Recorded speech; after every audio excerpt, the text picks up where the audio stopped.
Today we're going to do a video on this DNA jig. I've had some requests for videos and people asking, what is it, how does it work, how do you use it, when would I use it, why would I use it. So I'm going to try to clear that all up with this video. So first of all, DNA jig is just a simple collet. In machinist's world they call it a spider, but what it does, it gives you 4 opposing screws so that you can use these to bump your part around and get it dialed in absolute perfect with no run out. You're always going to have some run out with a scroll chuck.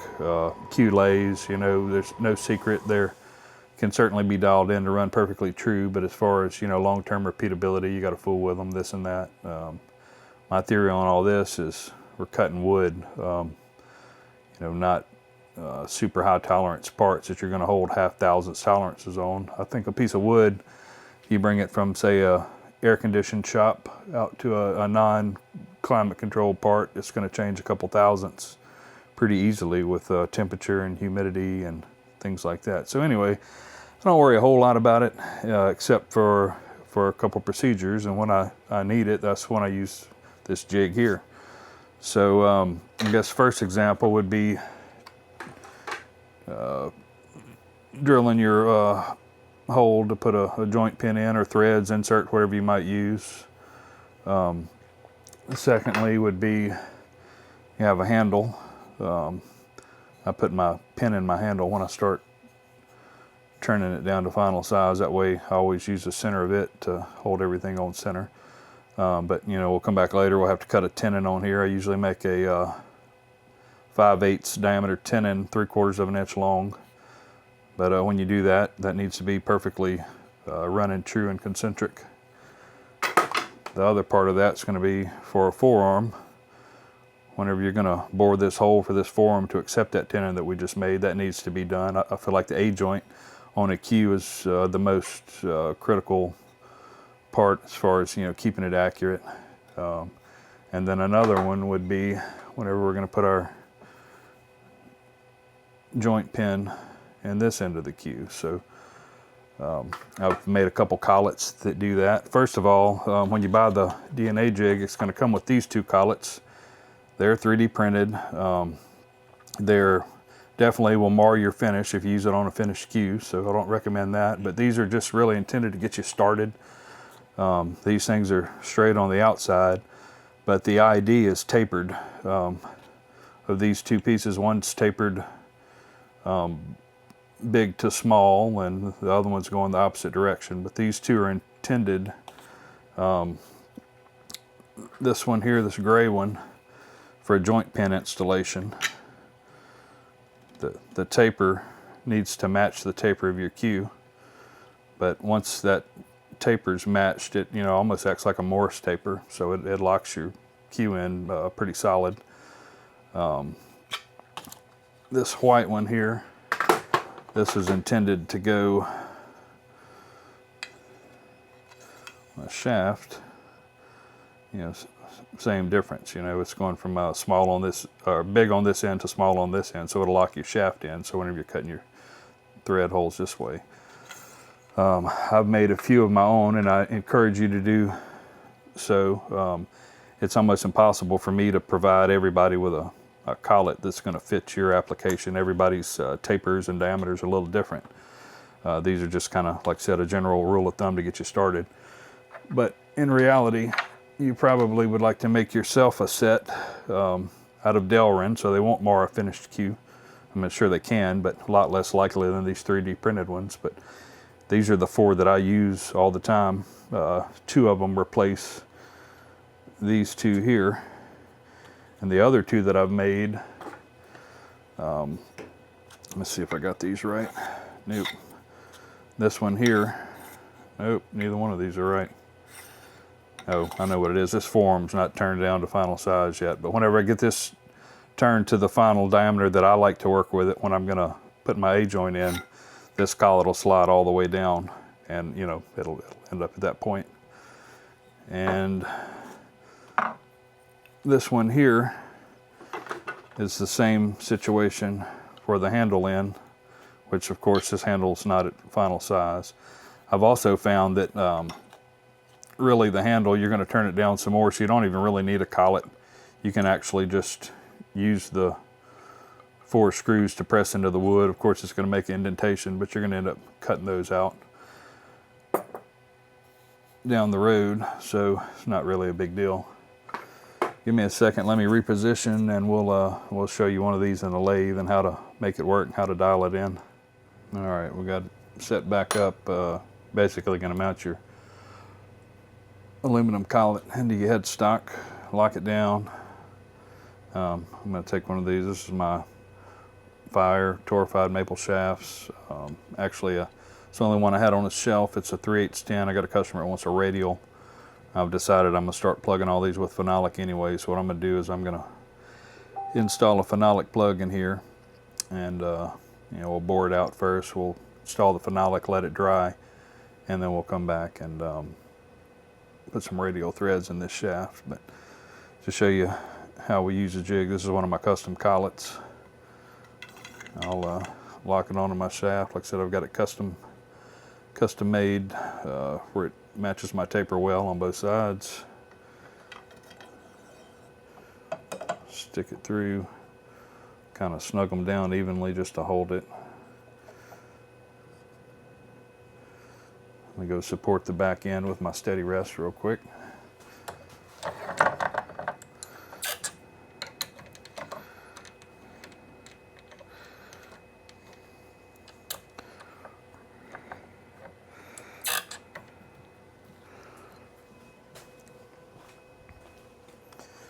And now I keep an indicator. I keep a steel plate screwed to my bench with an indicator on it.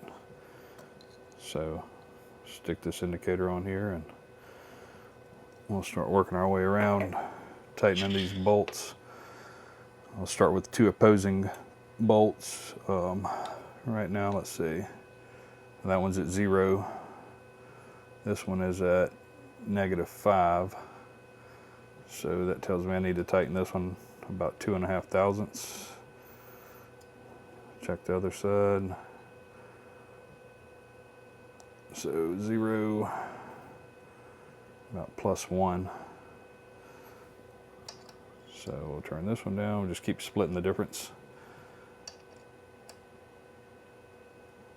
It's about 0.5 thousandths. Then I'll go to the next set. This one's at, I don't know, -17. This one's at +15, so got a ways to go on that. May even have to go back and loosen the first 2 up, but I'll get it back here close to 0 if I can get it that far. So I'm on 1 thousandths there, and I'm on about -1 thousandths here. Let's see, so that's on 0 again, 0, 0, 0. I'll give you a little close up here. But at that point, we've got this running absolutely dead true. So what I'm going to do is shut this down. I'm going to come back. We're going to bore this hole out, and I use a phenolic. I buy a phenolic tube that's got a hole in it already, but what I'll do is I'll cut this down. I'll cut some glue grooves in it, and I'll bore this to accept the phenolic. Glue it in with some epoxy, let it dry up, and then we'll come back, put it back in the jig, because it'll probably come out between now and then. Dial it back in, bore it, and we'll cut some radial threads. I'll record that and show you what it looks like. So be back in a little bit. We got it cut. You can see I put a couple grooves around it, all the way around, and then I run a couple lengthways. I turn it down to like 490.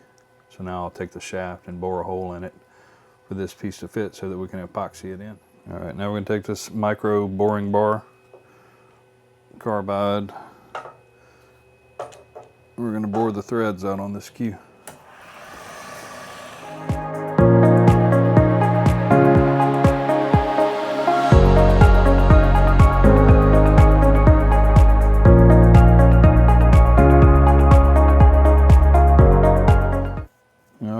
Back again.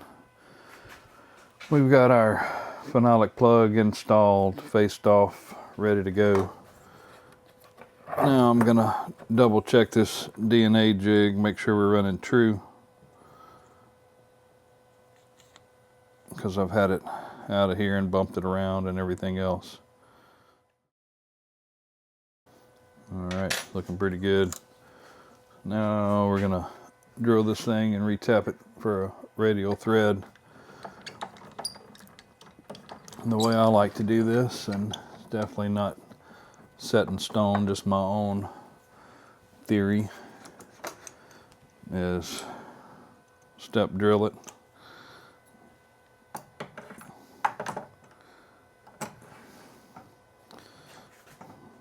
Tripod was in the way. Finished hole size on this is going to be about 312. So what I'll do is I'll start out, that's already got a hole, so I'm going to start out with a 1/4 inch bit. Being that I already have a center hole. Normally if I didn't have a center hole, I'd start out with a center drill, then I'd drill it with a, let's see what size this is, about a 200 thousandths, and I'll jump up to a 1/4. Then I've got one that's about 297. From there I'll start boring it. But we'll run this in.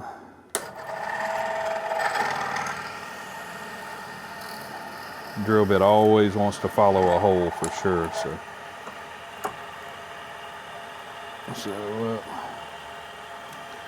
didn't let my epoxy cure fully. Still a little wet. It's good enough to hold, but sticking out.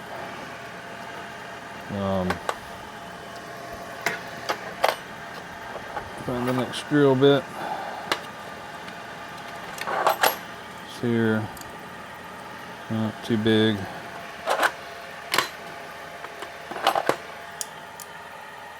.297. So we're going from 1/4 inch 250 to 297.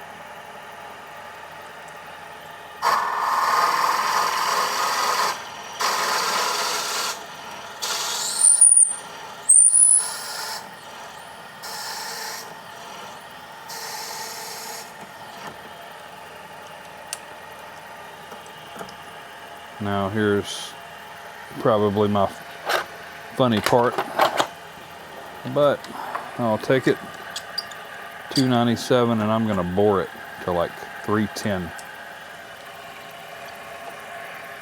The reason I do this is my boring bar doesn't go as deep as I like it, so I get a perfect hole to 310. It's bored, and then I'll go back and I'll run a drill bit through it, because I feel like that drill bit's gonna follow that hole just perfectly. So 297, this ought to get us at a 10 thousandths cut depth of the boring bar.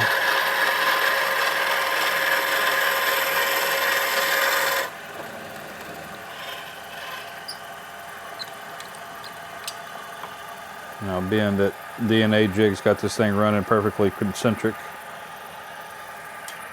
and we bored it, we should have a perfectly centered hole. I'm at 3, well,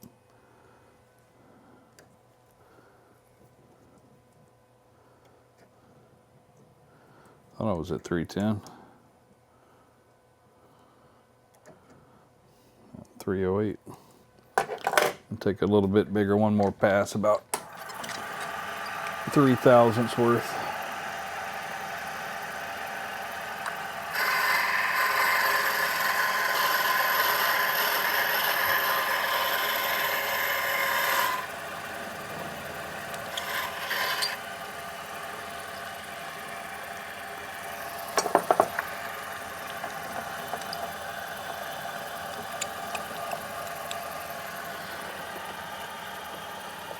So now, I like a cobalt bit for this.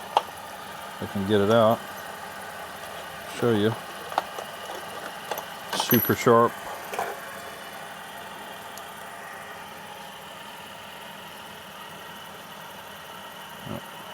Hard to see. 312 is what it should be. And like I said, I feel like this is a perfectly true bored hole, concentric. Now this bit's going to want to follow it. This will give me my full depth and still be pretty damn accurate. Accurate enough for what I like.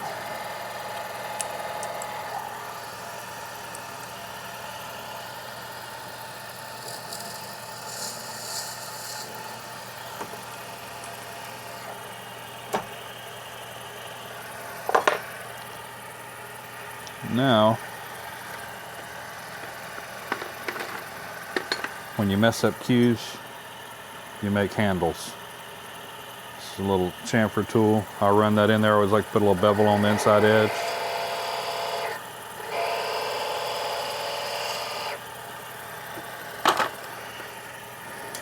Now all we got to do is tap it. A radial tap. I use these tap holders. Goes in the drill chuck and gives you something to hold on to. Blow it out again. Get the tap ready to move the tripod again. All right, found it. So this is my other secret weapon. I keep little tea light candles. Use them for candle wax. I like to put a little wax on my tap before I run it in. Find that helps a lot. You can also use boiled linseed oil. Sometimes I'll run this tap under power, but going into phenolic, it's some pretty tough stuff. So we're just going to tap it by hand.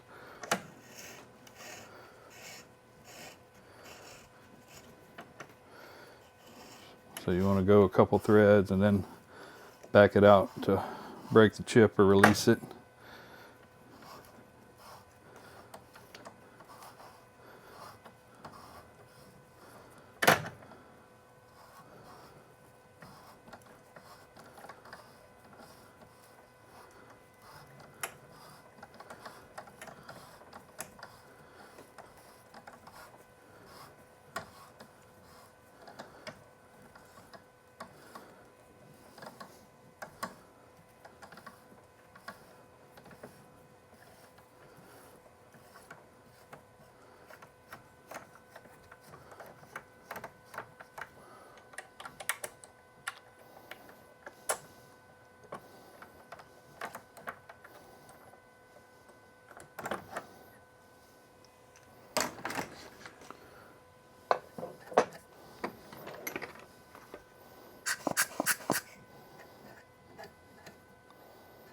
Blow it out, and I always like to hit it with a little sealer on the end grain, just in case.